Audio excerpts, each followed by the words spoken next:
Teganya racuni keluarga di Magelang. Rupanya, Dio terinspirasi dari kasus Munir dan Mirna. Pelaku yang tega meracuni keluarga di Magelang, Dio mengungkapkan cerita tragis. Sempat gagal di percobaan pertama, ia akhirnya menghabisi keluarganya pada Senin 28 November 2022 kemarin.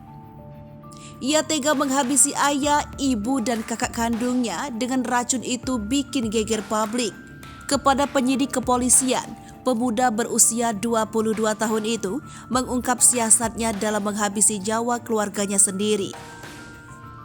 Dikutip dari Tribun Style, Dio mengaku nekat membunuh keluarganya setelah belajar dari berbagai kasus besar.